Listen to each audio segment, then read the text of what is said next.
Dalam sebuah persekutuan saudara mungkin tidak kelihatan, tapi bukan berarti saudara tidak penting dalam persekutuan.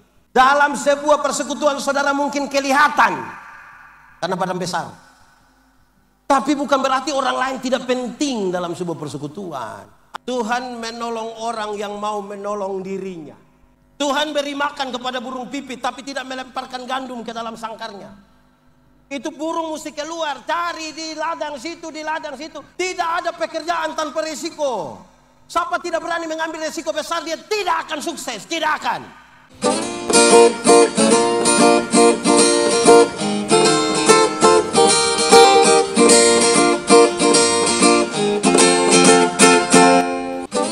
Bapak Ibu Saudara-saudara, mari kita berdoa. Ya Tuhan Allah, kami mohon kepadamu, kuatkanlah dan teguhkanlah iman kami, supaya waktu di mana kami belajar firman Tuhan, biarlah ini menjadi waktu paling baik bagi kami. Kami berdoa, Tuhan jauhkan semua penggoda pencobaan. Biar di dalam damai-Mu kami belajar firman Tuhan. Kami rindu pada firman-Mu. Berfirmanlah bagi kami Tuhan, di dalam nama Yesus, firman yang hidup itu kami berdoa. Amin. Mari silakan duduk semuanya. Bapak Ibu Saudara-saudara yang dikasihi dalam Tuhan Yesus, shalom. Dalam sukacita kita di malam hari ini, dalam prosesi menuju pada perayaan Paskah sekaligus di hari ulang tahun Kabupaten Kepulauan Yapen yang ke-55, kita bersyukur karena diadakan kegiatan kebaktian kebangunan rohani ini dalam semangat tema Allah cinta serui. Saja kita merenungkan ulang satu bagian yang lama ini, sebenarnya saya ingin kita membacanya kembali. Mari kita buka kitab Kejadian pasal 1 ayat 26. Kejadian pasal 1 ayat 26. Yang sudah dapat katakan amin. Amin, betul. Separuh tidak buka Alkitab juga amin. Itu tipu, itu dia punya nama. Karena hanya ada satu ayat, mari kita baca bersama-sama. 1, 2, 3. Berfirmanlah Allah, baiklah kita menjadikan manusia menurut gambar dan rupa kita, supaya mereka berkuasa atas ikan-ikan di laut dan burung-burung di udara, dan atas ternak, dan atas seluruh bumi, dan atas segala binatang melata yang merayap di bumi. Demikian firman Tuhan. Berbahagia setiap orang yang mendengar firman, memelihara dan melakukan dalam hidup setiap hari. Shalom. Itu kurang kuat. Kuat sedikit. Shalom. Ada anak sekolah minggu tanya saya, bilang begini, pendeta, kalau manusia mati jelas, kalau bukan masuk surga berarti masuk, bukan surga berarti, tapi kalau ayam mati dia masuk di mana Pak Pendeta? Itu saya juga bingung itu. Kalau pertanyaan itu ditujukan kepada kita, ayam mati masuk di,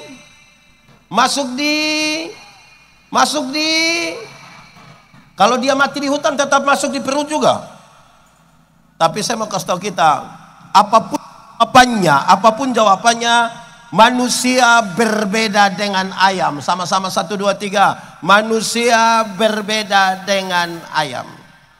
Kalau kita lihat kisah penciptaan, saudara, waktu ingin menciptakan ayam, Tuhan cukup berfirman langsung jadi ayam.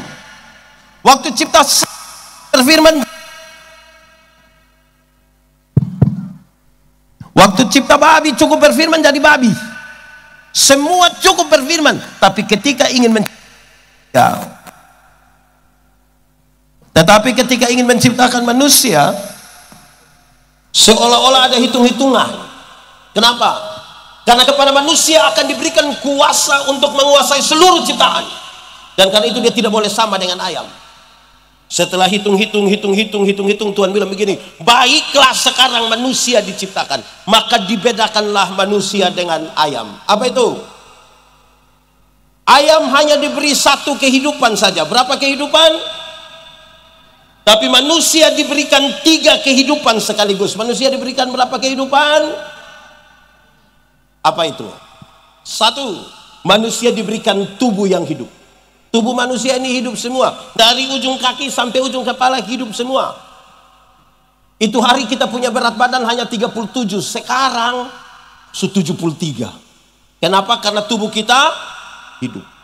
Itu hari kita pakai celana nomor 27 kan tidak ada masalah, karena perut rata saja. Sekarang perut macam ada 3. Satu di sini, satu lagi.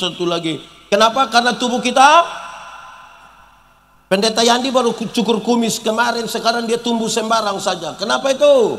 Karena tubuh kita, yang ibu-ibu, yang nona-nona baru cabut alis mata, gambar bagus-bagus dengan harapan jangan tumbuh. Dia tumbuh lagi kok tidak? Kenapa dia mau tumbuh? Karena tubuh kita. Tapi kalau baru begitu kita belum beda dengan ayam, karena ayam juga bertumbuh. Yang kedua, ini tidak ada di ayam. Manusia diberikan, sebentar. Manusia diberikan jiwa yang hidup. Sama-sama, 1, 2, 3. Manusia diberikan jiwa yang hidup. Jiwa itu apa? Manusia diberikan akal dan perasaan. Manusia diberikan apa?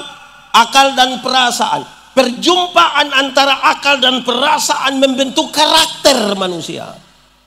Ayam itu ada otak kok tidak? Ayam ada otak kok tidak?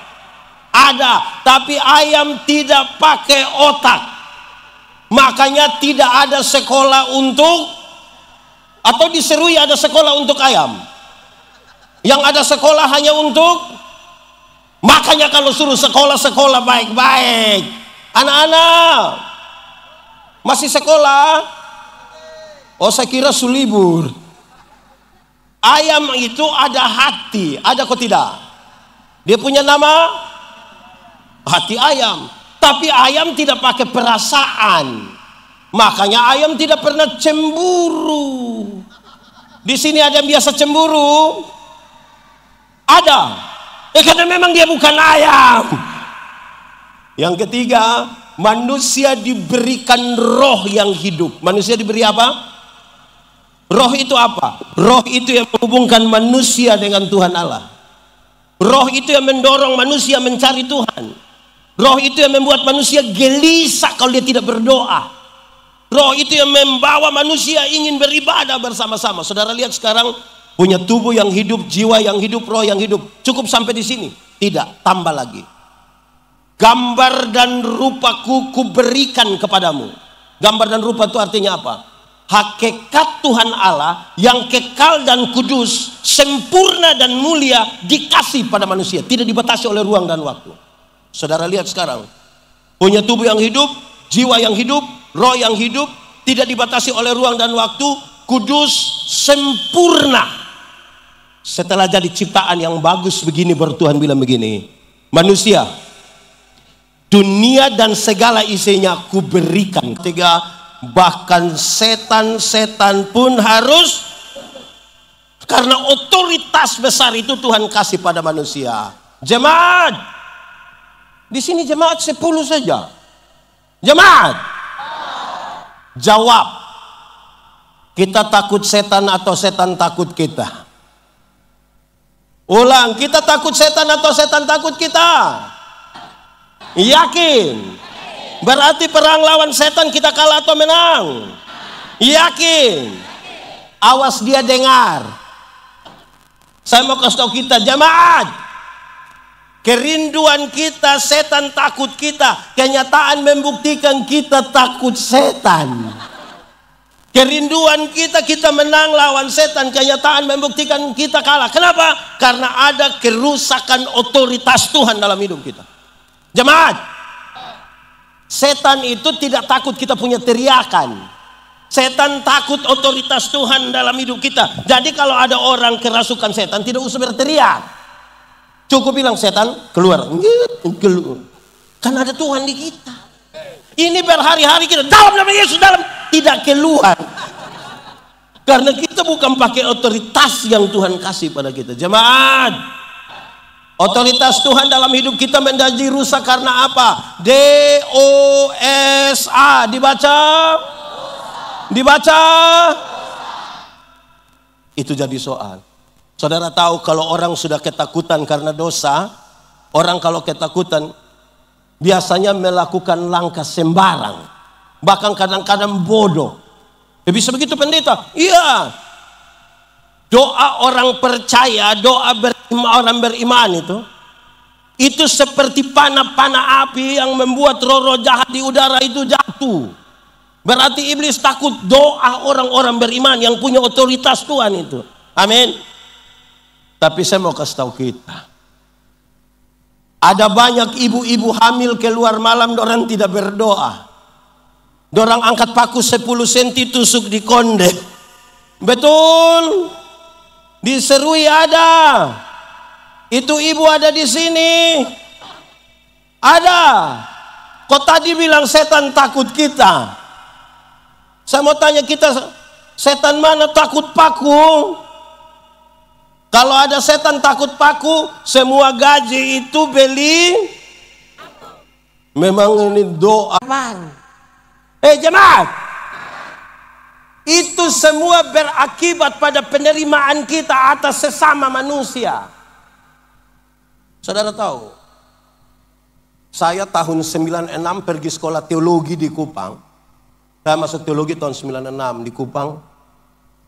Sebagai laki-laki normal, saya suka perempuan. Saya begini-begini suka perempuan. Tapi dorang tidak ada yang suka dengan saya. Dulu kan kita pakai titip salam. Non, salam engkau pun teman salam engkau pun teman. Dorang pikir tahu bilang, oi nona, ada salam dari Yandi. Terus dia bilang, Yandi itu orang apa? Dari mana? Dia kira saya orang gila mungkin. Dorang kasih tahu, Yandi itu orang timur dari Soe. Terus dia bilang, tapi dia calon pendeta itu. Orang baik itu. Ini nona bilang begini, perbaiki keturunan. Bayangkan perbaiki, dia kira saya keturunan ular beludak mungkin. Woi, saya simpan di hati betul-betul. Woi.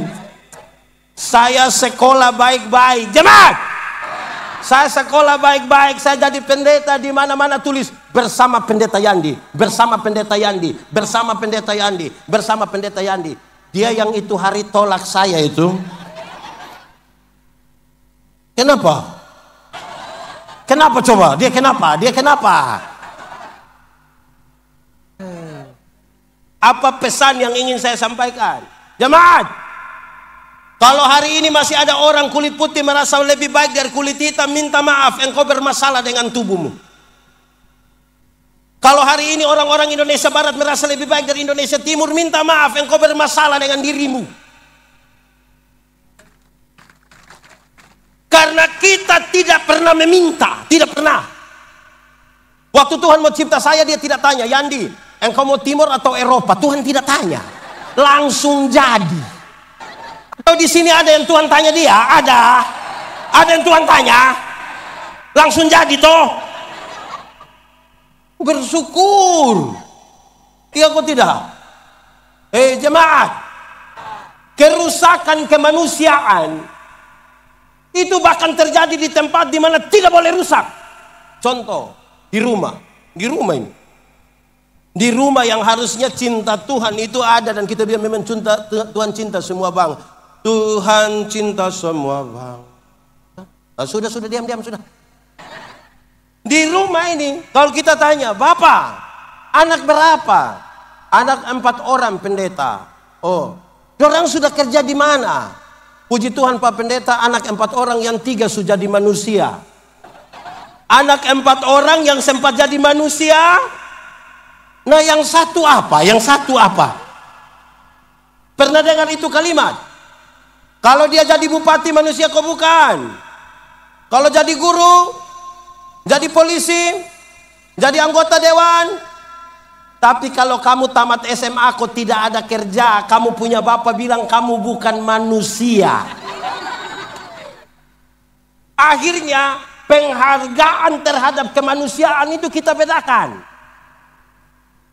Kalau dia bawa sambutan begitu, Bupati Kabupaten Kepulauan Yapen yang kami hormati. Tidak tahu hormat betul kok tidak yang penting. Sekda yang kami hormati. Bapak Ibu pendeta yang kami kasihi. Tapi kalau pagi-pagi ada nenek-nenek jual sayur lewat rumah, dia panggil bilang, sayur bayangkan. Yang jual ayam dia panggil bilang, jual tomat dia panggil bilang, yang jual kacang dia panggil. Itu orang ada nama kok tidak? Lalu kenapa? Tapi kalau dia pakai celana robek-robek itu macam berprestasi sekali macam. penghargaan terhadap kita punya diri kurang. Kalau saudara tidak punya penghargaan terhadap diri sendiri, bagaimana saudara meminta penghargaan terhadap orang lain? Bagaimana menghargai diri? Pertama-tama menerima kita punya diri, menerima kita punya diri, menerima kita punya keberadaan. Menerima, itu paling bagus. Kalau kita sendiri tidak mampu terima kita punya diri, bagaimana? Lalu kita bicara tentang gereja, kita bicara tentang Serui, tentang Kabupaten Yapen. Apa? Pengelolaan sebuah kebersamaan. Kebersamaan itu bukan keseragaman. Persekutuanlah air. Sudah jadi dia punya nama. Lalu yang lain punya nama. Harus semua orang. Jemaat, tahu tembok? Pernah lihat tembok? Yang mana? Oh itu. Tembok terdiri dari apa? Pasir, semen, air, batu. Waktu dia sudah di tembok ke gereja itu, pasir kelihatan atau tidak? Karena dia tidak kelihatan, kita sepakat kita garu kasih keluar itu pasir, boleh? Dalam sebuah persekutuan saudara mungkin tidak kelihatan, tapi bukan berarti saudara tidak penting dalam persekutuan. Dalam sebuah persekutuan saudara mungkin kelihatan karena badan besar, tapi bukan berarti orang lain tidak penting dalam sebuah persekutuan. Amin kok. Jadi dimulai dari penghargaan terhadap kita punya diri. Tuhan cinta kita. Amin. Lalu kalau kita sendiri tidak mencintai keadaan kita, itu satu dulu. Nanti sebentar kita beri kesimpulan. Tubuh yang terkontaminasi dosa. Kedua, jiwa. Jiwa yang terkontaminasi dosa, perjumpaan antara akal dan perasaan sudah tidak lagi berimbang. Perjumpaan yang tidak berimbang antara akal dan perasaan, puncaknya adalah Kain tega sekali membunuh adiknya Habel. Dia tidak pandang lagi saudara, dia sudah tidak pandang lagi siapa, karena otak dan perasaan sudah tidak lagi bermain. Kenapa? Waktu peristiwa Natal, nyanyian para malaikat harus dinyanyikan di padang belantara. Itu kisah tidak bisa dilepaskan dari kisah dalam Kejadian pasal 4. Di Kejadian pasal 4 tentang Kain dan Habel di padang belantara yang indah, tempat di kakak adik mesti bersayang, tempat mereka berbagi kasih dan menikmati keindahan alam semesta. Justru di padang itu Kain membunuh adiknya Habel. Karena itu nyanyian perdamaian dari sorga pertama-tama dinyanyikan di tempat-tempat di mana persaudaraan itu sudah rusak. Di rumah-rumah di mana kakak adik dan kasih.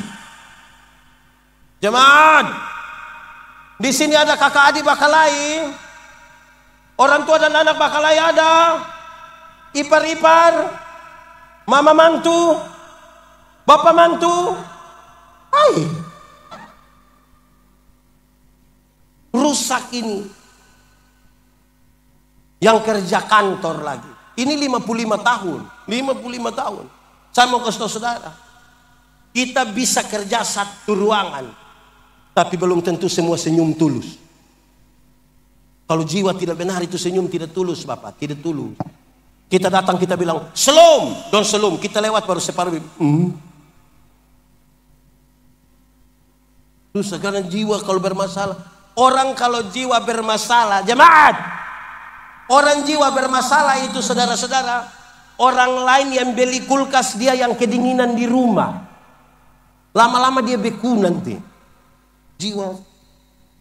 Orang yang jiwanya bermasalah, orang lain yang beli motor, dia yang tidak tidur di rumah.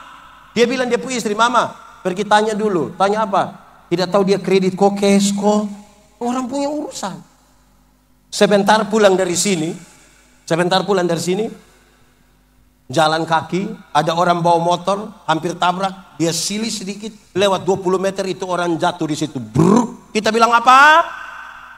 Mampus. Cek begini kita punya bapak yang jatuh. Senang sekali lihat orang susah, dan susah sekali lihat orang di Yapen ada, di Serui ada. Itu yang fam apa?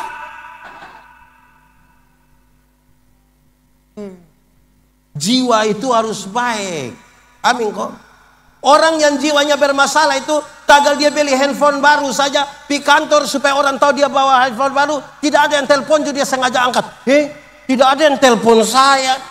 Makam Puji dia pun nama. Di sini ada yang makam Puji. Dia laki-laki atau perempuan? Dia yang di tenda atau yang di situ? Jiwa bermasalah. Kita jiwa bermasalah nih repot. Jemaat, ada teori bilang begini, laki-laki melihat perempuan, tapi perempuan melihat perempuan.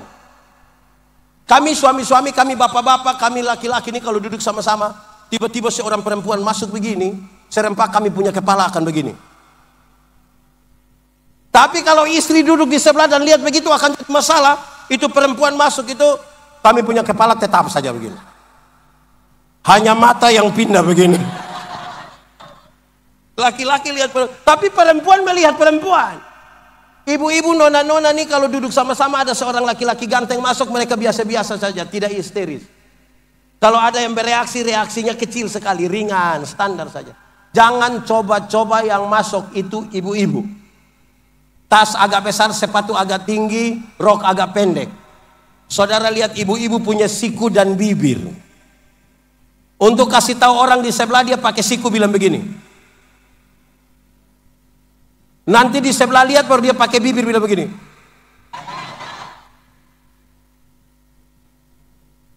Kadang-kadang 3, 1. Betul. Itu orang ada di sini. Dia pakai baju warna. Mulai baku tuduh sudah. Jiwa ini memang penting sekali. Kalau jiwa tidak, repot. Orang jiwa bermasalah ini saudara-saudara. Ada ASN orang ini yang ada teman satu mau rajin sedikit dia bilang begini. Banyak yang urus ini negara. Akhirnya orang pemalas gara-gara dia. Di sini ASN rajin-rajin semua. Kenapa suara hilang? Pemalas mati-mati tapi cita-cita memenangkan Indonesia. Jemaat, jiwa itu menentukan integritas kita. Integritas berkaitan dengan moral. Moral berkaitan dengan kesatuan pikiran, perkataan, perbuatan. Orang tanya saya, kami diskusi tentang homiletika, ilmu berkhotbah. Orang tanya saya, pendeta, khotbah yang baik itu yang bagaimana? Saya bilang, engkau maksud khotbah yang baik itu tulis atau tidak tulis? Berapi-api atau berair-air? Saya bilang, khotbah yang baik itu bukan tulis atau tidak tulis, bukan berapi-api atau berair-air. Khotbah yang baik ialah omong apa buat begitu. Jangan omong lain. Kenapa kamu sambung? Ya, kelainan. Jadi kalau saudara ketemu orang kelainan itu kan tidak lurus, toh pikir lain, omong lain. Dia ada, diserui ada. Untung lewat ini pilkada, lewat apa lagi? Apalah yang 14 itu apa? Pileg. Kalau tidak saya suruh jam pilih dia. Orang mesti punya moral yang baik. Amin kok. Ini barang ini, saudara bayangkan mengelola sesuatu. Tuhan kasih kekayaan alam semesta. Harus dikelola oleh orang-orang yang punya moral yang baik. Harus. Kalau tidak bisa. Jemaat, saya mau kasih saudara bahwa alam semesta kalau tidak ada manusia, alam semesta baik-baik saja, dia tidak ada soal. Tapi manusia tanpa alam semesta dia repot. Dan itu harus urus. Peliharalah dan usahakanlah alam di mana engkau ada. Saudara lihat kalau ada kuda lari, kuda 10 ekor lari, manusia bisa pergi nonton kuda lari.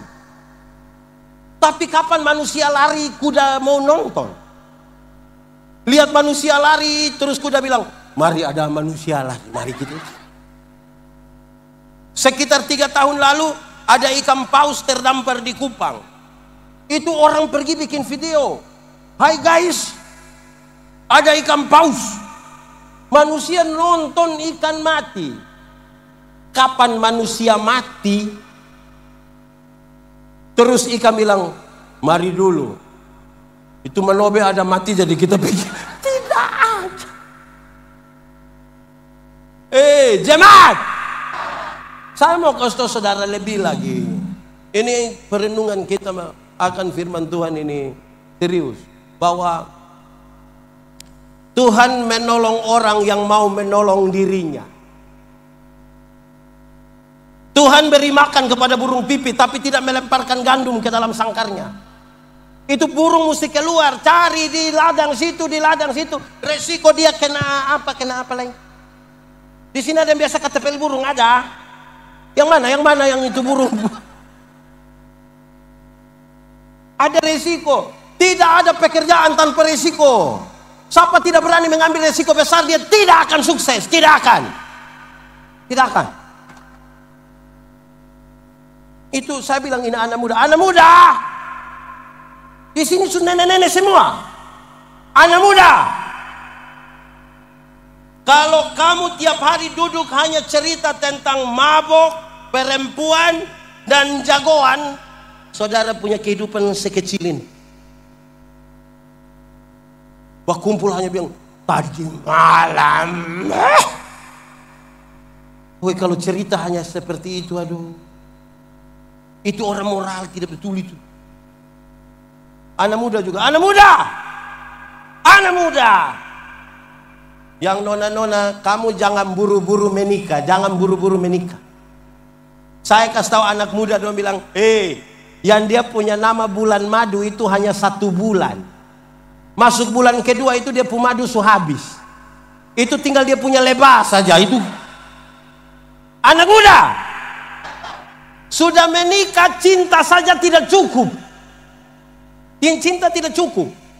Siapa yang terlalu cinta, terlalu sayang, dia punya istri anak, terus dia cari orang yang ada toko orang Cina satu, terus dia bilang, Aceh, toko tidak, saya terlalu sayang, terlalu cinta, saya punya istri anak. Kok? Iya. Terus tolong kasih susu 1 dos dulu. Tidak bisa, pakai beli. Mesti kerja. Ini anak muda dong, ini pacaran dong, pun cara bapak panggil bilang, papi, Sumimi, nanti kamu nikah baru mimi mama di situ. Kerja bapak. Susah betul. Ini anak muda. Jodoh itu akan datang dengan sendirinya. Itu pun kalau dia tahu rumah. Kamu pun tugas harus Sherlock. Tapi saya mau bilang pada saudara begini. Dengar.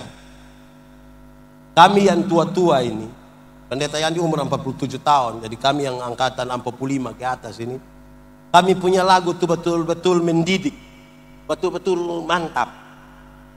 Gereja tua, masihkah kau ingat? Itu waktu kita di desa kok pergi-pergi ibadat pemuda, aku lihat begini, lam-lam aku suka yang jadi realistis. Anak muda sekarang punya lagu mengerikan. Kamu berbohong. Lihat, orang tipu juga percaya. Kamu lukai. Lihat, tidak peduli. Coba kau pikir di mana ada. Tidak ada, hanya kamu saya mau bikin begitu. Dia punya kelanjutan lebih parah. Kau tinggalkan aku, kau dengan yang lain. Itu gila. Orang dengan orang lain kamu pergi setia, bagaimana? Jadi cari lagu juga mendidik sedikit. Menyanyi makin dekat Tuhan. Saudara tidak tahu ini lagu. Lalu kenapa suruh saya solo? Coba kita menyanyi. Makin dekat Tuhan kepadamu, walaupun salib mengangkat.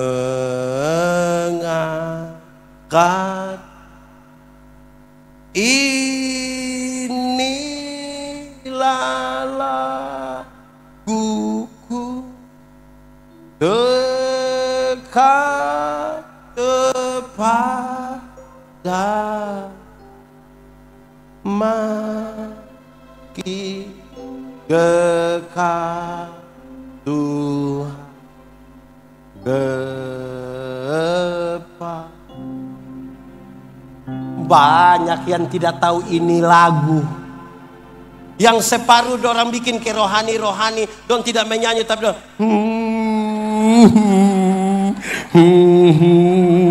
bukan rohani, tidak tahu. Lagu yang Tuhan punya tidak tahu, tapi yang dunia punya dia hafal mati. Kau mau cari yang bagaimana? Bayangkan. Jadi pulang menyanyilah lagu Kidung Jemaat, tidak apa-apa. Jemaat. Kalau saudara membalas kebaikan dengan kebaikan, itu karakter manusiawi. Tidak usah pergi ke gereja, tidak usah pergi sekolah minggu, orang tahu. Bapak buat baik kepada saya buat baik kepada Bapak. Itu karakter manusiawi sekali. Kalau saudara membalas kejahatan dengan kebaikan, itu karakter ilahi. Tapi kalau saudara membalas kejahatan dengan kejahatan, itu karakter iblis. Kerusakan. Kita tinggal pilih. Kita ada di bagian mana. Dan itu serius bagi kita. Ada satu kata dalam bahasa Indonesia. Ini kata hanya satu, tapi kalau kita ucap dengan cara ucap yang beda, dia punya arti bisa beda. Itu kata ialah kata cocok. Coba saya ucap dengan cara ucap yang beda, saudara temukan dia punya perbedaan. Kalau saya bilang begini, cocok. Saudara tahu artinya? Apa artinya? Cocok itu, klop itu, serasi itu, mantap itu. Kalau saya bilang apa? Cocok. Tapi kalau saya bilang begini, cocok. Tahu artinya? Suami tukang tipu, istri tukang tipu, anak tukang tipu, jemaat yang dengar bilang apa? Cocok. Dorang di kantor bukan kerja tapi omong orang lain punya nama terus, yang lihat bilang apa? Cocok. Tiap hari dong ketemu itu hanya bertengkar tiap hari, yang lihat bilang apa? Yang ketiga, cocok itu paling bagus diucapkan kalau di NTT orang Alor, tapi orang Papua juga pasti omong ini enak. Orang-orang Alor tuh kalau mau omong cocok, kaki satu di muka begini, dia agak tunduk sedikit, dia lihat kita begini, agak sedikit sini seperti dia bilang begini. Cocok.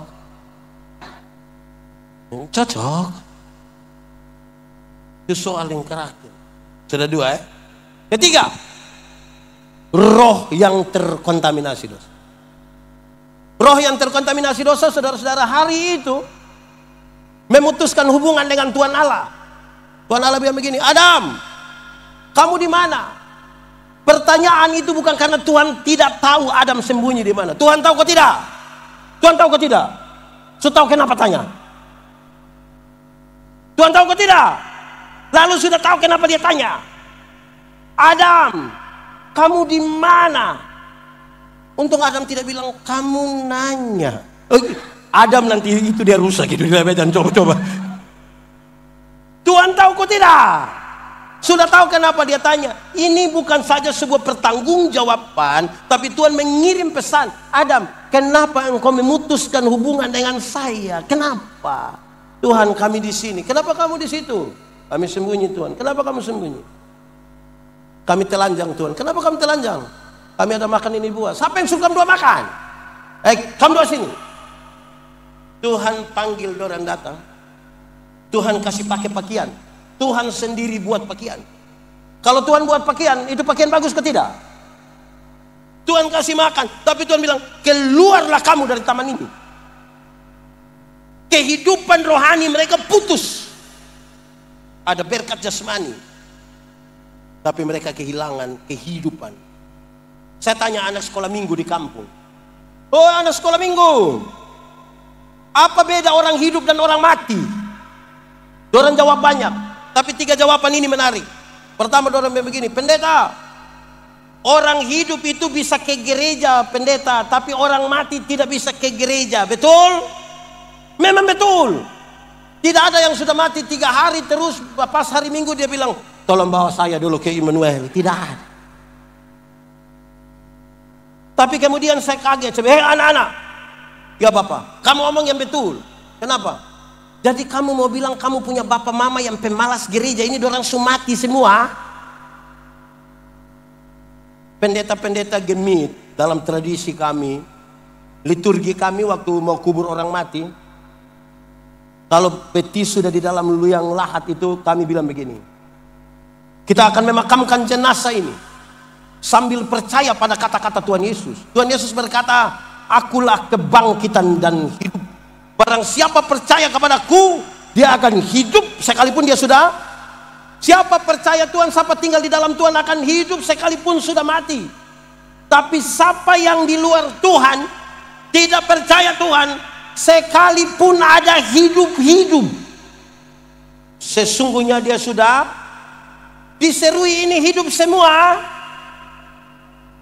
Di orang serui hidup semua. Berarti hari Minggu gereja penuh sesak semua.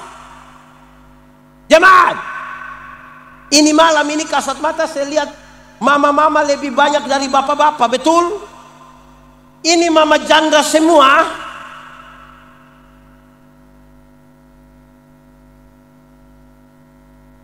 Ini bapak-bapak dong, ini waktu muda rajin sekali jemput nona pergi ke gereja. Sudah menikah dia tidak pernah pergi ke gereja.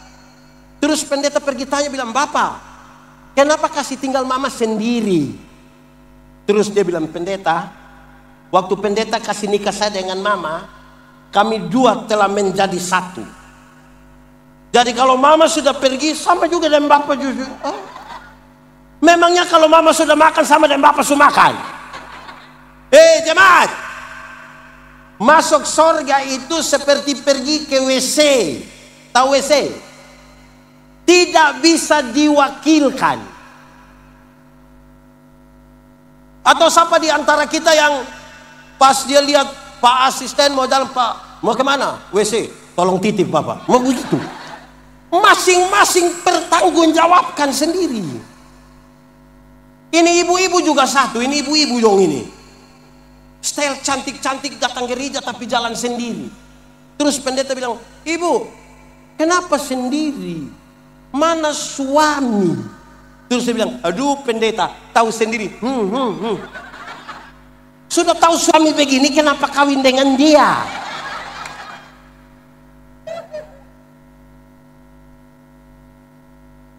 Jemaat, ada dua rumah jauh dari gereja dekat hutan. Yang satu punya anak perempuan, satu punya anak laki-laki. Yang punya anak perempuan cari yang laki-laki, dia bilang begini, kakak, hari Minggu nak kakak tolong jemput kakak pun saudara perempuan bawa dulu pergi sekolah Minggu ya. Oke. Hari Minggu yang laki-laki datang jemput, diantar pergi sekolah Minggu. Sampai di sekolah Minggu begitu, yang perempuan ikut sekolah Minggu, yang laki-laki main kelereng di luar, kau tunggu. Pulang dorang pulang sama-sama. Waktu dorang jadi remaja ikut katekisasi, di sini kenal katekisasi juga. Yang laki-laki jemput juga yang perempuan antar sampai gereja. Yang perempuan ikut katekisasi, yang laki-laki dia isap-isap rokok di luar, kau tunggu. Pulang-pulang sama-sama. Rupa-rupanya dorang dua jodoh. Setelah menikah, yang perempuan terpilih jadi majelis gereja. Suami setia antar. Mau hujan, badai, guntur, petir, suami antar. Tapi sampai sana, ibu masuk pimpin ibadah, yang suami main kartu di luar, isap-isap rokok, tunggu. Satu saat orang dua mati-mati sama-sama.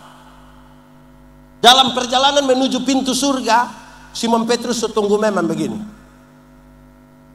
Lihat ini ibu datang, Simon Petrus bilang, "Shalom ibu, mari silakan masuk."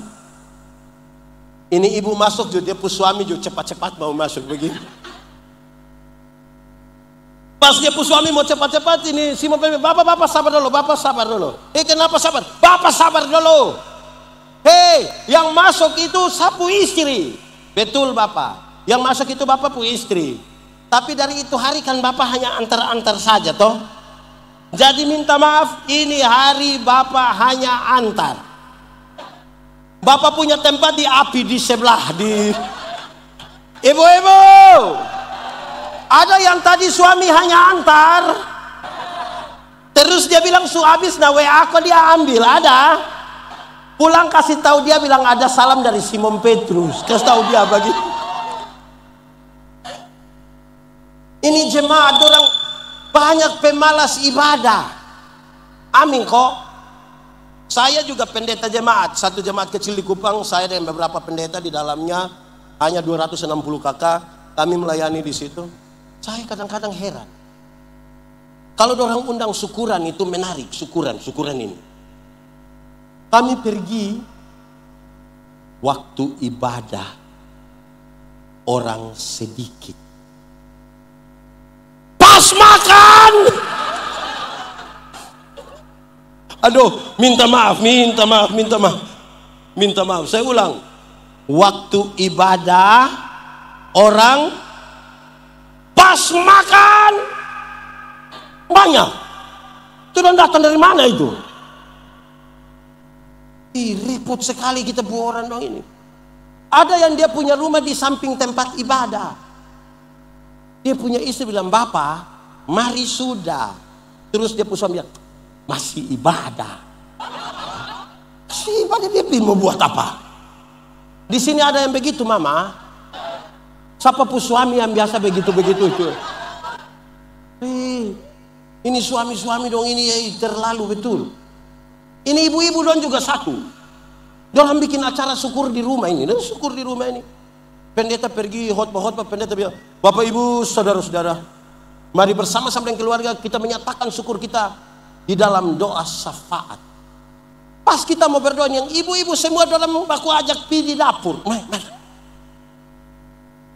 Sampai di dapur, yang ketua dapur itu bilang, di ibu bilang, "Sudah.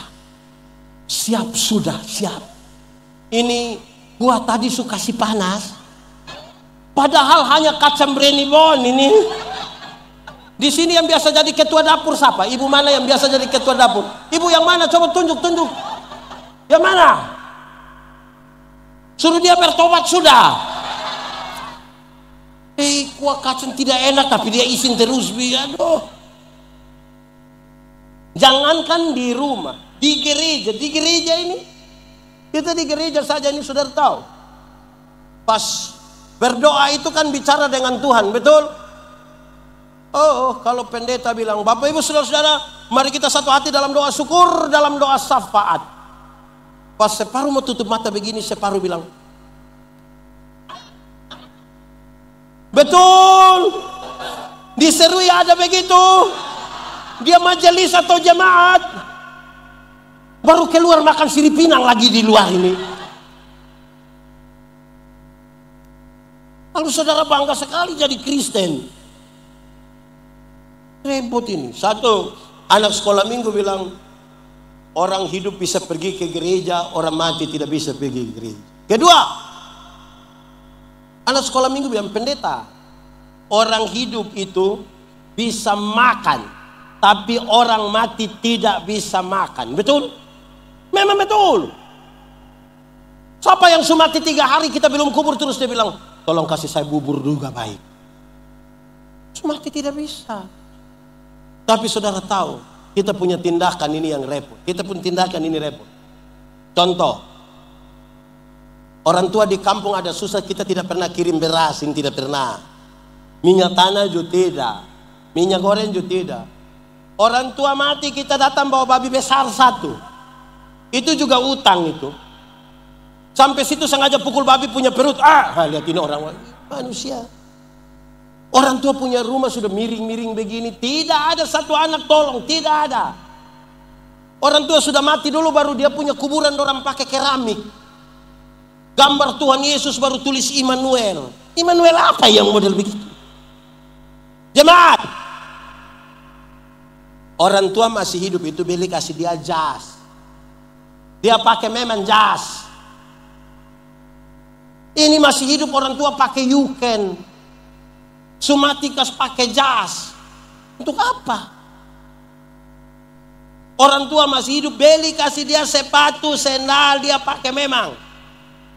Ini orang tua masih hidup, dia jalan tidak ada alas kaki sampai dia pujari don tabuka besar begini ini. Pas mati don beli sepatu. Nah, sepatu mana mau masuk di jari yang tabuka begini?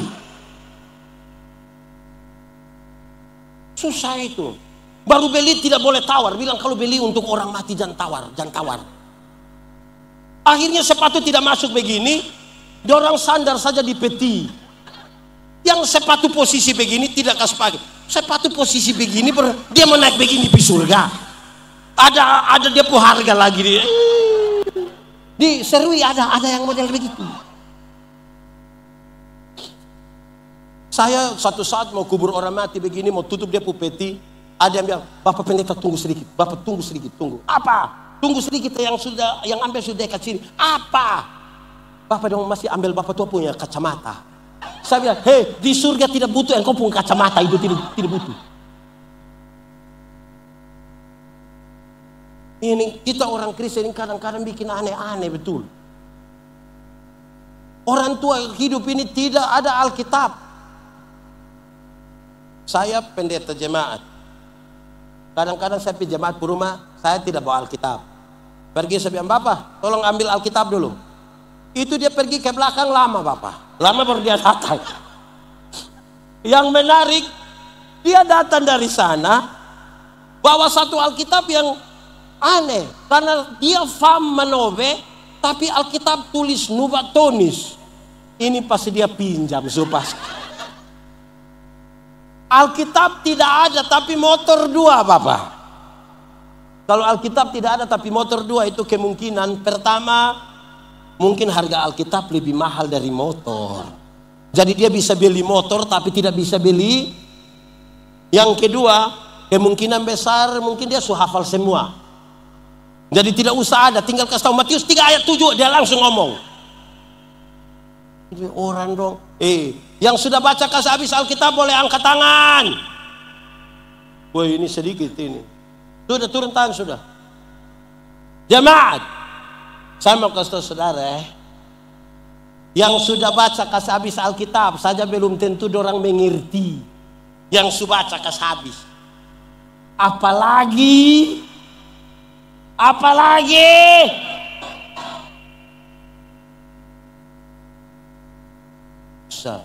ketiga, anak sekolah minggu bilang begini, pendeta. Sebelum ketiga, saya ngomong Alkitab ini kan saya ingat kita punya kebiasaan satu yang buruk. Ini kebiasaan buruk. Lebih baik bertobat. Orang tua hidup dan tidak beli kasih Alkitab, tidak baca. Pas mati, tolong taruh Alkitab di dalam. Mau untuk apa? Yang dia hidup saja tidak baca. Buta huruf lagi. Mau baca yang sudah. Berhenti. Apa yang terlalu? Yang hidup itu yang baca. Ini yang hidup dia status tiap hari. Nenek-nenek tapi TikTok, status kiri. Oke. Ketiga, anak sekolah minggu bilang begini, pendeta, orang hidup itu bisa bicara, tapi orang mati tidak bisa bicara. Betul? Betul? Memang betul tidak ada orang mati bisa bicara. Orang mati itu kalau bisa bicara, pasti waktu dia mati, kita mau kasih mandi, dia kan kita buka di pakaian toh. Pasti buka begini, pas sampai sini, wah! Tapi kan dia tidak bisa bicara. Tapi saudara tahu, saya keliling banyak tempat di Indonesia, ada jemaat datang di saya bilang begini, pendeta, yo, tadi malam nenek ada datang. Jadi saya tanya, siapa punya nenek? Kita punya nenek, Bapak. Nenek tinggal di mana? Itu hari tinggal di sini. Terus sekarang nenek sumati. Saya mau tanya dulu, orang mati bisa omong kok tidak? Bisa bicara kok tidak? Bisa kok tidak? Lalu yang tadi malam datang itu siapa punya nenek? Terus saya tanya, nenek datang kasih tahu apa? Nenek datang kasih tahu nomor judi, Bapak. Nenek tukang judi begini juga saudara percaya. Aneh begitu, judi toge lagi. Aduh. Nah saudara lihat, ada makanan, ada pakaian yang Tuhan kasih. Terus Tuhan bilang begini, keluarlah engkau dari tempat aman Firdaus. Tinggal di luar Firdaus, ada makanan, ada pakaian. Tapi tinggal di luar Firdaus sama dengan mereka tinggal di luar dari inti kehidupan. Jadi inti kehidupan bukan pada pakaian, bukan pada makanan. Kalau begitu, ketika itu orang bilang begini, Yesus, penjahat itu bilang, Yesus, ingat aku kalau engkau datang sebagai raja. Yesus bilang, hari ini juga aku bersama-sama dengan kamu di dalam Firdaus. Hari ini aku membawa kamu masuk ke dalam inti kehidupan ketika kamu keluar dari situ karena dosa. Sekali lagi, inti kehidupan bukan pada uang, bukan pada pakaian. Dengan demikian, untuk apa kita kaya raya, badan bagus-bagus, pakaian ketat-ketat, mati masuk neraka? Kurus khusus, susah-susah, lemah-lemah, mati masuk surga. Mana yang baik? Badan bagus-bagus, hidup kaya raya, mati masuk neraka. Kurus-kurus, susah-susah, mati masuk surga. Mana yang baik? Mana yang baik? Dua-dua tidak baik. Yang bagus itu badan bagus-bagus, pakaian ketat-ketat, hidup kaya raya, mati masuk surga. Kita saja yang Tuhan baru kasih kepercayaan kecil, kita lupa Tuhan. Dulu belum diangkat jadi ASN, keliling semua gereja berdoa minta Tuhan tolong. Setelah diangkat bikin syukuran di rumah, gaji pertama semua kasih Tuhan. Kedua, ketiga, sampai hari ini yang sudah tidak lagi. Baru alasan menolak pelayanan lagi. Begitu. Saudara-saudara, kita ini kadang-kadang Tuhan baru kasih kita kulit lebih putih sedikit dari orang lain, kita pun sombong. Yang RT dia pun suami, tapi suruh panggil dia mama RT. Lama-lama dia bikin kacau, ini dana RT semua ini.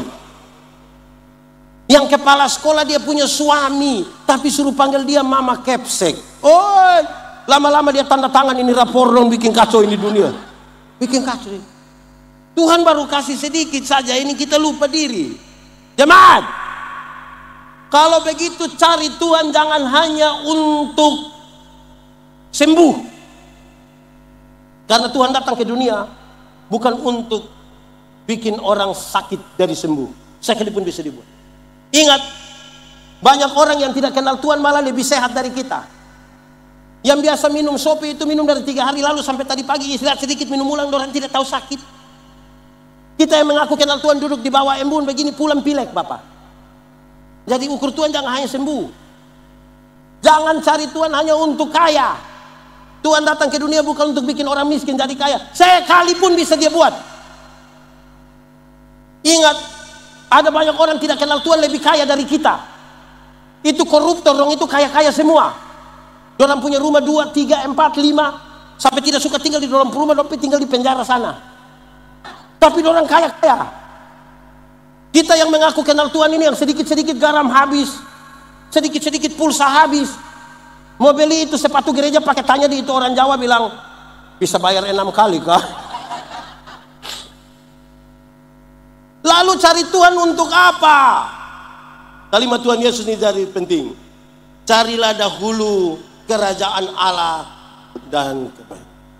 Selamat dulu, baru yang lain itu di kekayaan, kehormatan di jabatan, di umur panjang, di istri, di mau bapak tua tambah 1 mau.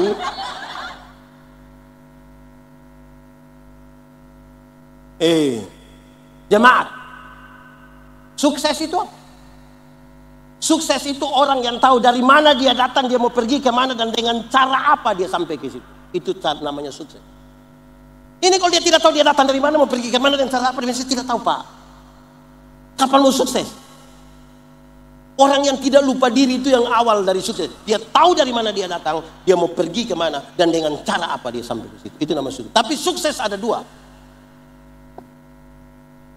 Satu, sukses yang tampak, yang kelihatan, yang bisa disentuh, bisa direkayasa, bisa diraba. Sukses jasmani nama.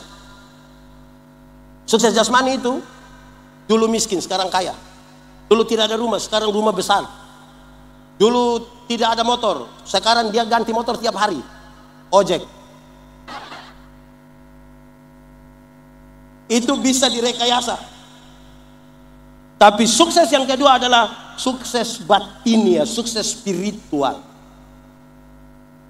Di sini tempat di mana ada kejujuran. Saudara bisa tipu semua orang, tapi tidak bisa tipu diri sendiri. Di sini adalah benteng paling terakhir, di mana kita berhadapan dengan godaan demi godaan. Tapi mari kita jujur. waktu, kesempatan, tenaga, talenta, lebih banyak kita pakai untuk kesuksesan yang mana? Yang tampak. Kesuksesan ini kita biarkan dia kering. Padahal semua kesuksesan jasmani akan selesai. Yang akan mengiringi kita pada perjalanan selanjutnya adalah kesuksesan spiritual. Saya bilang begini, kalau sudah umur 50 tahun, cantik atau tidak cantik sama saja. Tidak bisa disembunyikan di balik lipstik dan bedak lagi, tidak bisa. Kalau ada yang datang bilang, "Mama, seumur berapa?" Terus mama bilang, 50. Dia sengaja bilang, 50? Macam 35, jangan percaya, jangan percaya. Masa umur 50 sama dengan 35? Nah, 15 di mana? Kita jalan dengan kita punya anak perempuan, orang tanya bilang, "Yang ini siapa? Yang ini siapa? Ini siapa sayang?"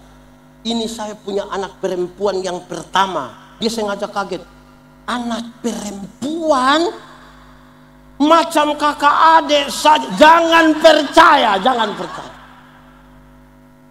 Masa mama dengan anak macam kakak adik? Mama dengan anak kalau macam kakak adik hanya dua kemungkinan. Kemungkinan pertama, dia punya anak perempuan punya muka terlalu tua. Jadi dan dia punya mama itu beda tipis-tipis. Atau kemungkinan yang kedua, dia punya mama menikah terlalu muda. Mungkin umur 6 tahun sudah nikah. Jadi kita kadang-kadang bangga dengan orang bilang macam 35. Mama umur berapa sekarang? 60 tahun. 60? 65. Macam 40. Jangan percaya. Ya. Umur 50, cantik atau tidak cantik sama saja. Umur 60, ada jabatan atau tidak ada jabatan sama saja. Pensiun itu nah. ASN, TNI, Polri, swasta rata-rata kan pensiun umur 60 toh. Waktu kita masih aktif itu yang kita datang orang bilang, "Zap, laksanakan, lanjutkan, hormati." Itu aktif. Kita pensiun mau terima taspen, anak kecil yang baru hodor 3 bulan dia lihat kita baru dia bilang, Tua aman kah?" Macam kita mau. Umur 70 tahun, rumah besar atau rumah kecil sama saja. Apalagi rumah tingkat. Kau pakai tongkat menaik di lantai 2 dan begini. Oh, tidak jadi Bapak. Tidak bisa. Umur 80 tahun, kalau Tuhan izinkan dia umur panjang, bahkan kaya atau miskin pun tidak ada guna. Tidak mungkin lagi dia ambil bakar batu itu 2 ekor makan sendiri, tidak bisa. Tidak mungkin lagi daging babi 2 kilo, tidak mungkin. Kolesterol, asam urat, diabetes, darah tinggi, jantung, gigi tidak ada. Orang lain masih kunyah, kita tidak kunyah. Kita macam mall saja. Dia punya manis habis. Apa yang kita cari coba? Apa? Saudara, kalau kita kumpul kok cucu dong ada lari-lari begini, cucu yang paling besar bilang, Opa mau makan apa biar anak bagi ya, anak ambil. Dia hanya bilang, jangan, Opa makan bubur papeda. Paling-paling apa yang bisa kita banggakan? Tidak ada yang bisa kita banggakan. Saya pun teman, waktu kita SMA, dia tato Guns N' Roses punya lambang di sini yang ada orang pangku kaki begini, kalau ada luki. Gagah, kulit bagus lagi, tinta bagus, kontras mantap. Itu SMA, 17 tahun. Waktu dia umur 43 tahun dia sakit, kalau kita pergi lihat dia ini, saya juga sedih. Itu tato itu bukan macam orang pangku kaki, macam orang menyembah itu dia. Turun Bapak, turun. Kita mau bisa apa? Jadi kalau yang kita cari kepada Tuhan hanya yang jasmani, kita salah tempat. Cari duluan kerajaan Allah. Selamat dulu. Oke, saya mau tanya sekarang, jemaat. Surga lebih baik atau dunia lebih baik? Surga atau dunia? Yakin? Berarti surga lebih baik dari dunia, amin? Betul? Kalau begitu siapa mau pergi sekarang? Yang mau pergi ke surga sekarang boleh angkat tangan. Surga lebih baik tapi tidak mau. Oh pendeta, belum waktu Tuhan. Oke, karena belum waktu Tuhan, saya belum pergi ke surga yang lebih baik dari dunia karena belum waktu Tuhan.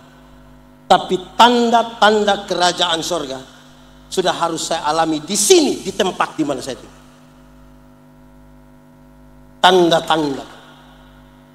Tanda-tanda kerajaan surga adalah damai sejahtera. Harus dialami di sini. Damai sejahtera itu apa? Damai sejahtera adalah segala sesuatu yang mendatangkan kebaikan bagi umat manusia. Itu dia penama damai sejahtera. Bahkan untuk mendatangkan kebaikan, kadang-kadang jalan yang ditempuh tidak bagus.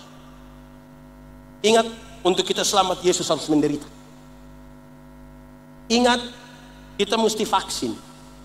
Itu siapa yang senang divaksin tuh? Enak sekali itu. Untuk mendatangkan kebaikan kadang-kadang tidak enak, tapi supaya menjadi baik. Sekarang, kalau begitu orang-orang yang tinggal di dunia yang mendatangkan damai sejahtera, hidup tidak boleh tipu. Tipu boleh kok tidak? Tipu boleh kok tidak? Kalau untuk kebaikan kita tipu boleh?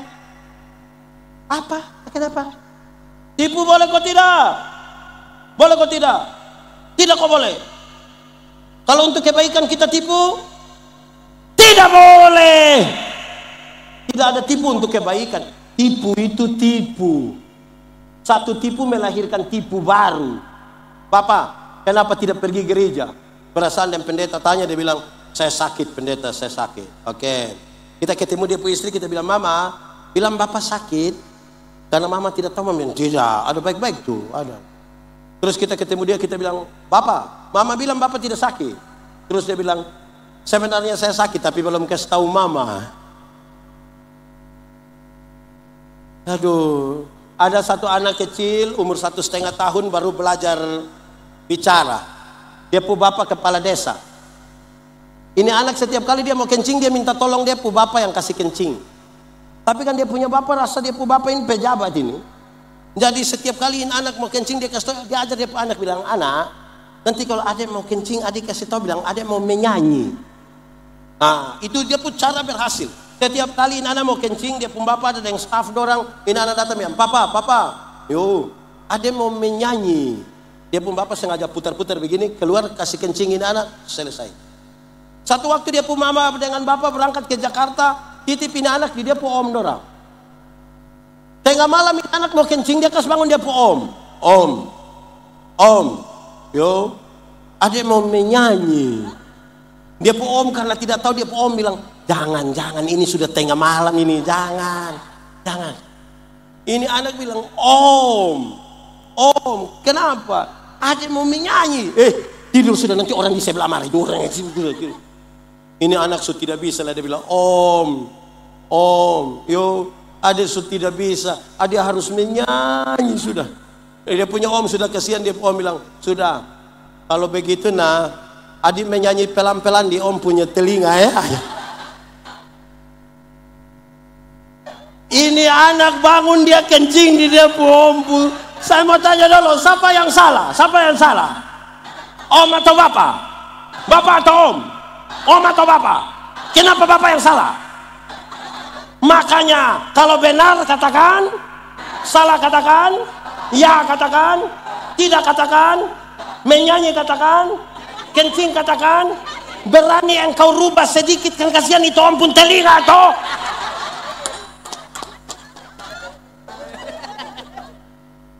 Diserui sini ada yang tukang tipu. Dia ASN, kok bukan? Yang tipu-tipu lah. Hidup tipu-tipu apa?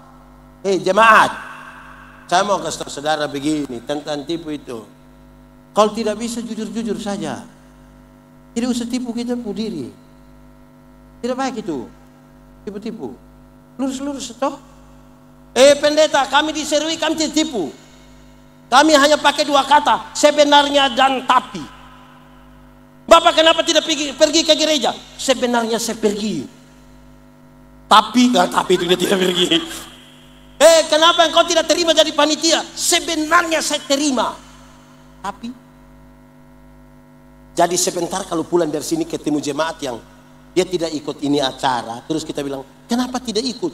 Terus dia bilang, sudah. Saya tahu kau punya maksud itu. Tidak usah lagi. Sebenarnya. Repot sekali ini. Kedua, saya mau kasih tahu kita yang mau mendatangkan tanda-tanda kerajaan surga ini. 1, tidak boleh tipu. 2, tidak boleh memaki, tidak boleh maki-maki itu. Di sini ada yang biasa maki-maki. Dia orang tua atau anak-anak. Kuti dia pu bibir itu, Bu. Maki ialah mengeluarkan barang-barang yang tidak perlu dikeluarkan. Itu barang diam-diam di situ, sebut-sebut dia supaya kenapa? Kalau ada anak kecil dia pemaki tanpa kita setuju, kita masih bisa terima. Anak kecil itu kalau dia mandi habis, biar dia tidak pakai apa-apa, papa mama pun tamu ada, dia bisa keluar begini. Kan dia belum mengerti. Tapi coba dia pun bapak coba dia pun bapak mandi habis, ibu-ibu Dharma Wanita ada latihan paduan suara di situ. Baru dia bilang, "Hai besti."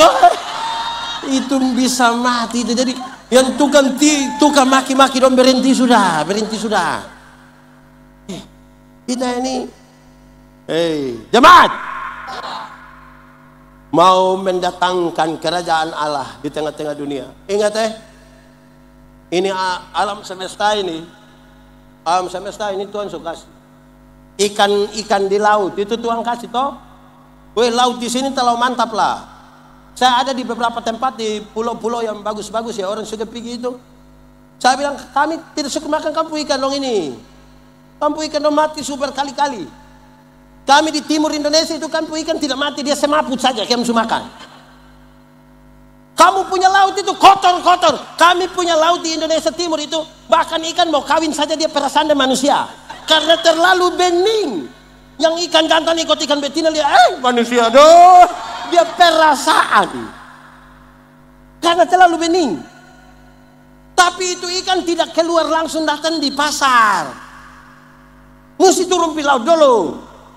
Hanya orang sombong yang cerita-cerita tentang ikan naik di pasar. Ada 3 orang yang mereka suka cerita tinggi, sombong-sombong itu. Mereka 3 bercerita, sama-sama tukang pancing ikan. Yang satu bilang begini, kalau kita pancing di sana, itu kita baru buang 1 mata kail, 3-4 ekor ikan datang sekaligus.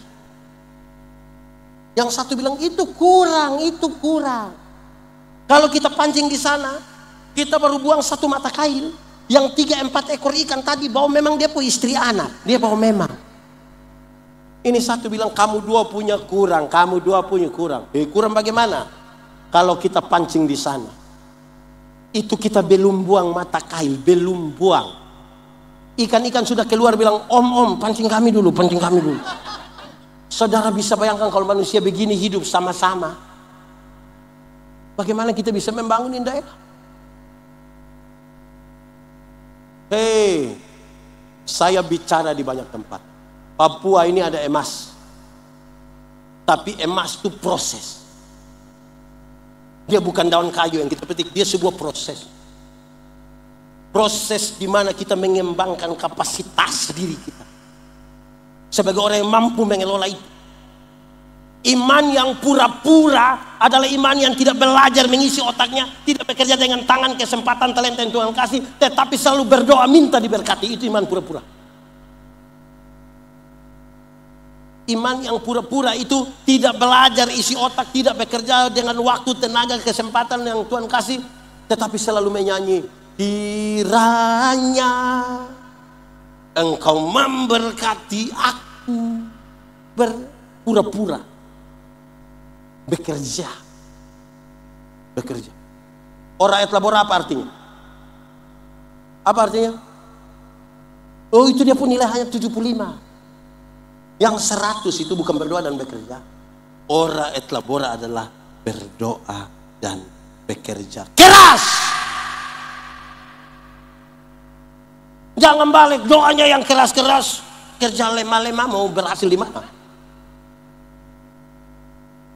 Doa dan kerja keras. Tuhan mau begitu.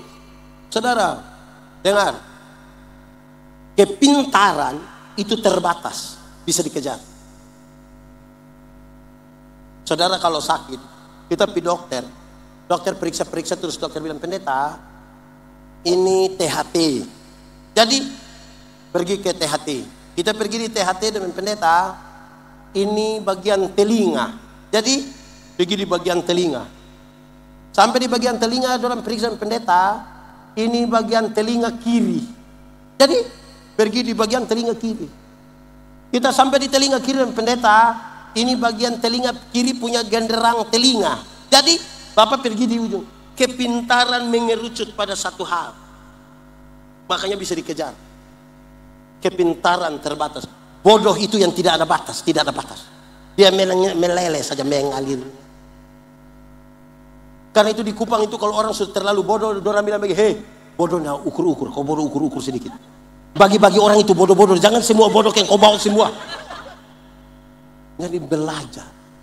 Belajar itu perubahan tingkah laku. Dari tidak tahu menjadi tahu, dari tidak bisa menjadi bisa. Itu belajar. Karena kita harus membangun kapasitas diri. Jemaat! Waktu Daud berhadapan dengan Goliat, Goliat itu mewakili kelompok dengan postur yang bagus, dengan fasilitas yang sangat memadai.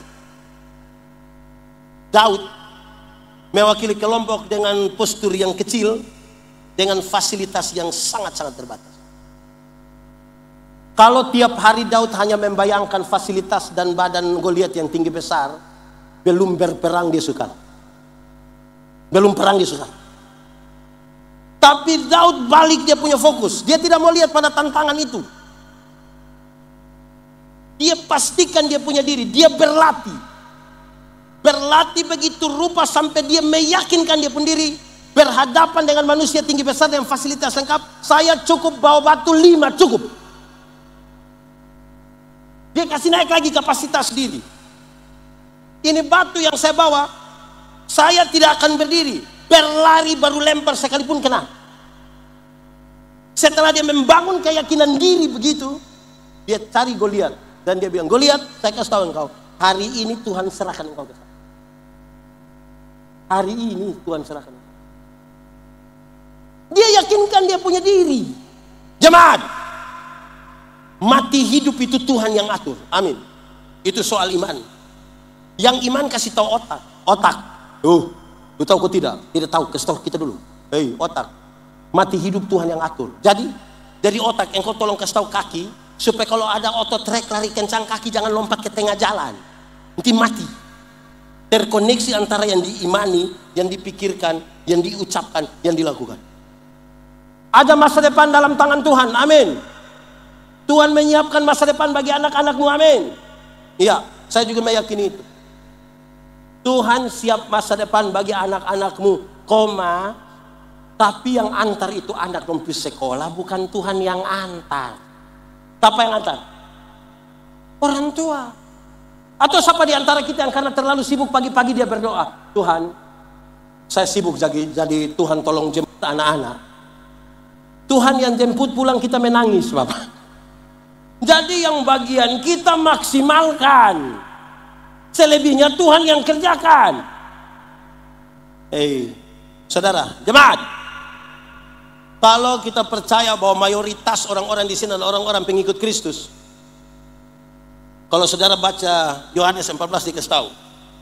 Barang siapa percaya kepadaku melakukan pekerjaan-pekerjaan yang aku lakukan. Yohanes 14 ayat 12. Jadi Tuhan Yesus lakukan apa? Itu juga yang kita lakukan. Masa tidak ada damai sejahtera? Dengar. Contoh, satu saat Tuhan Yesus urus seorang perempuan berzina yang kena tangkap. Supaya kalau di sini ada yang berzina, ya urus pakai cara Tuhan Yesus. Ini perempuan orang tangkap bahwa datang di Yesus, menurut hukum setempat, ini perempuan harus dilempar batu sampai mati. Tuhan Yesus bilang begini, siapa di antara kamu yang rasa diri tidak berdosa, nah angkat batu lempar dulu ah. Terus Yesus tanya, dorang di mana? Dorang sebulan Bapak. Yesus bilang begini, engkau pergilah dan jangan berbuat dosa lagi.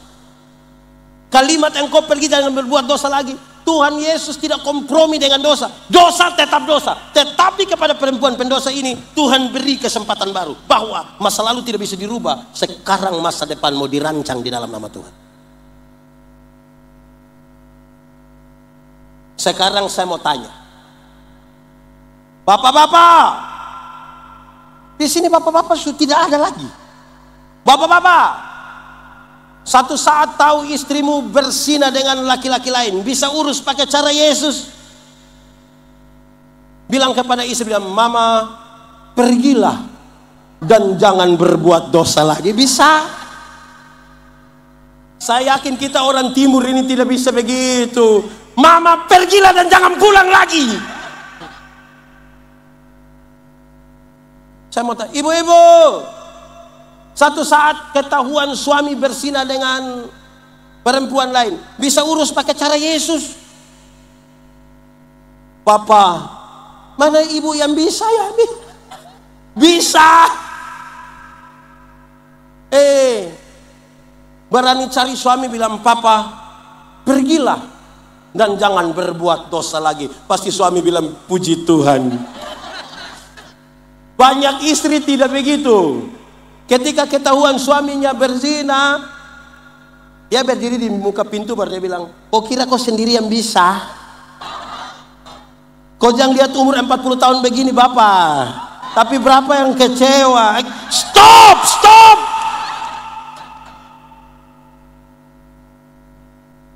Satu saat Tuhan Yesus urus orang bertengkar rampas jabatan. Supaya kalau di ini kabupaten ini ada yang suka rampas jabatan, urus pakai cara Yesus. Murid-murid sementara bertengkar, siapa yang terbesar di antara mereka? Yakobus bilang dia, Yohanes bilang dia, Petrus bilang dia. Tuhan Yesus tidak marah. Jabatan itu kebutuhan, prosesnya menjadi penting. Tuhan Yesus ambil satu anak kecil, taruh di antara mereka. Tuhan Yesus bilang begini, hei, barang siapa mau menjadi yang terbesar di antara kamu, hendaklah dia menjadi yang terkecil. Selesai. Tidak pakai pendekatan dengan sekda. Tidak pakai bawa ayam. Ya toh, saya pun video satu beredar luar ketika saya bilang tahun 2009 saya ketua Panwaslu. Datang 1-2 caleg, dia bilang ke saya, bilang, pendeta, kira-kira saya bisa jadi anggota dewan kok tidak? Saya bilang, yang macam bapak begini tidak bisa. Macam bapak tidak bisa. Kenapa pendeta yakin sekali? Kok bapak ini, saya minta tolong jadi penatua diaken di gereja yang hanya urus 20 kakak saja, bapak tidak mau. Sekarang bapak mau urus kami semua, saya yakin tidak jadi. Habis pemilu ternyata dia tidak terpilih, dia cari saya, pendeta, ternyata pendeta mulut panas betul. Saya bilang, ini bukan mulut panas, Anda yang tidak terbiasa setia pada perkara-perkara kecil. Firman Tuhan bilang, hei, kalau engkau setia pada perkara-perkara kecil, kepadamu dianugerahkan perkara yang besar. Anugerahkan itu berarti duduk diam-diam kok dia kasih, duduk diam-diam dia kasih. Bukan semua pemilu baru datang bilang, pendeta, kita dua saudara. Saudara bagaimana muka beda? Supaya kita lihat bahwa jabatan lain sebagainya, kalau Tuhan mau kasih, dia kasih saja. Supaya saudara ada di sebuah kontestasi, tidak usah kasih jatuh orang pun nama, tidak usah, lurus saja. Apa saja Mama seumur berapa lagi? Begitu. Satu saat Tuhan Yesus urus sebuah kesenjangan sosial. Kalimatnya mengerikan. Kalau ada orang menampar pipimu yang kanan, berikan juga pipi kiri. Diserui suara yang bisa. Saya taruh dia di sini, berikan, pendeta tolong ini dulu. Ada yang bisa. Apa maksudnya? Kalau ada orang menampar pipimu yang kanan, dia akan pakai tangan kiri. Tradisi Yahudi bilang, tangan kiri hanya boleh dipakai untuk pegang barang yang haram. Atau menampar pipi kanan akan pakai punggung tangan kanan. Backhand itu. Tradisi Yahudi bilang, punggung tangan kanan hanya boleh dipergunakan oleh para tuan untuk menampar budak-budak. Dan Yesus bilang, kalau ada orang menampar pipimu yang kanan, menganggap engkau haram atau budak, berikanlah pipi kiri.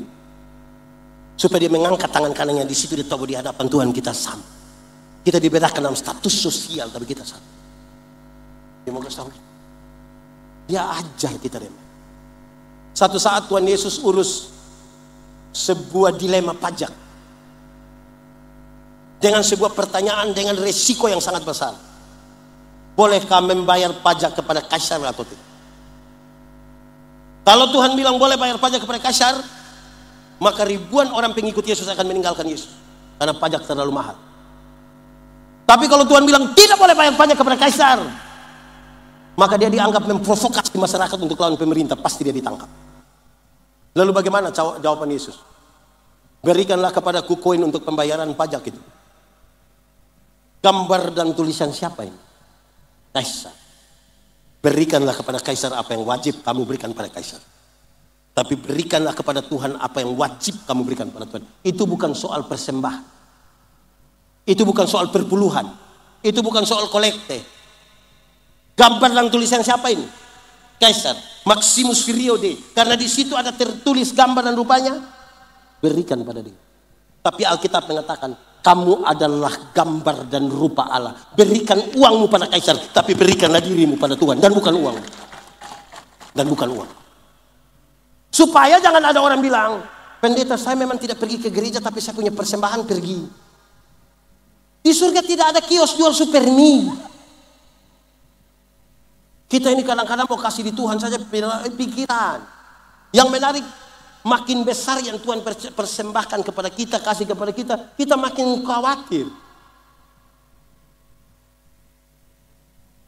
10.000, perpuluhan berapa? Pasti kasih toh? Hanya 1.000.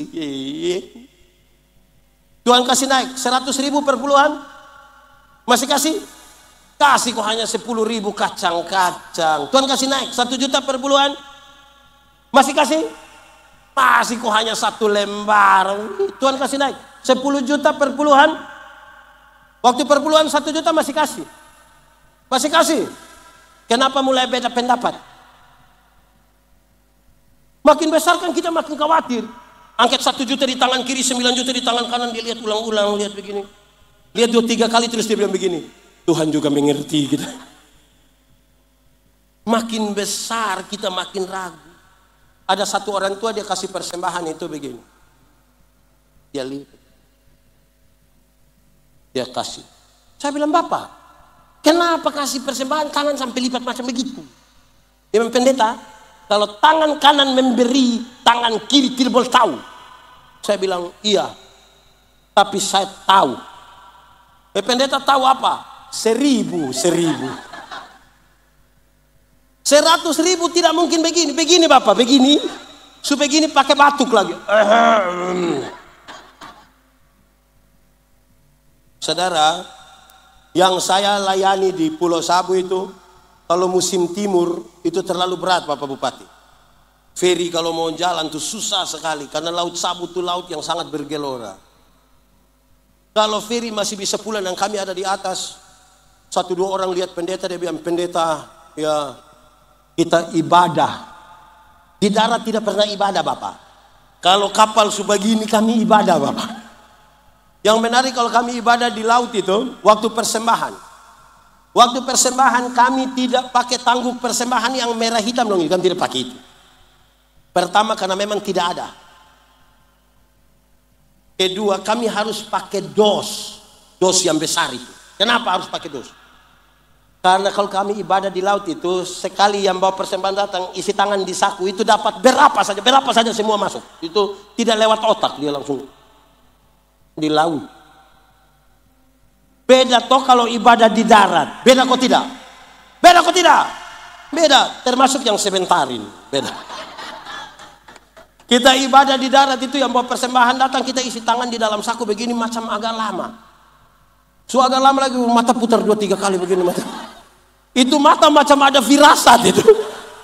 Terus kita ambil persembahan karena tugas kita ada di dunia. Saudara tahu, orang-orang yang Tuhan panggil untuk bekerja bersama-sama dengan Tuhan, tidak semuanya pendeta, tidak semuanya nabi.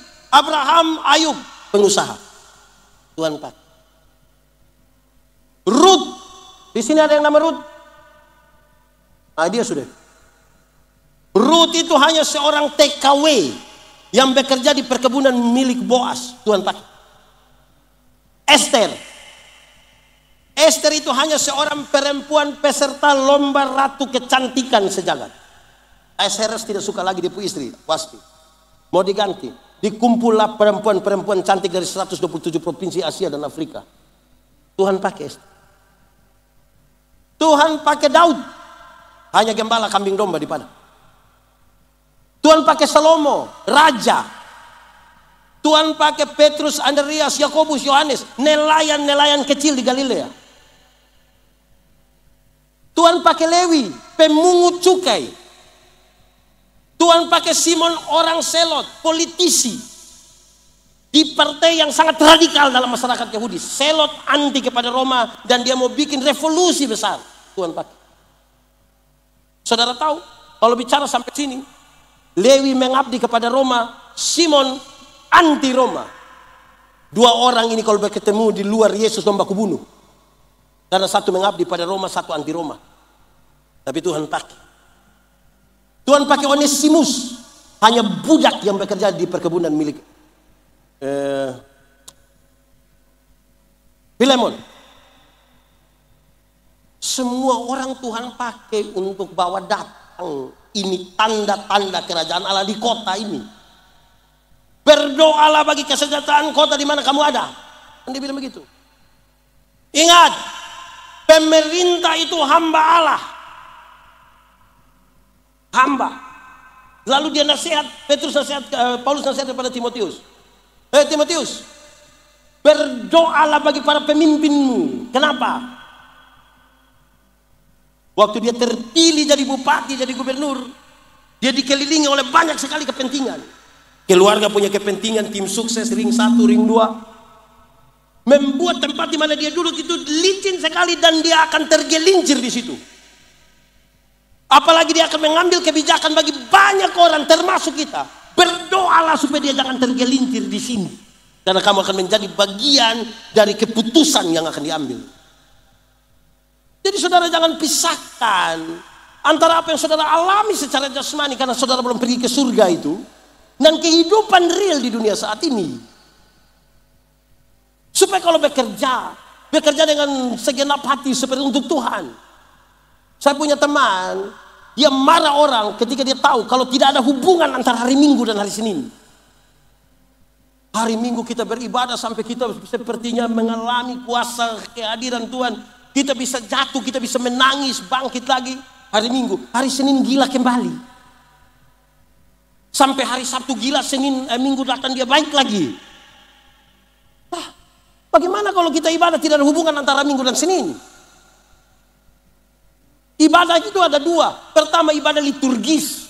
Yang macam begini ini ibadah liturgis. Ibadah hari Minggu liturgis. Ibadah rumah tangga liturgis. Dan yang kedua ibadah raya kehidupan.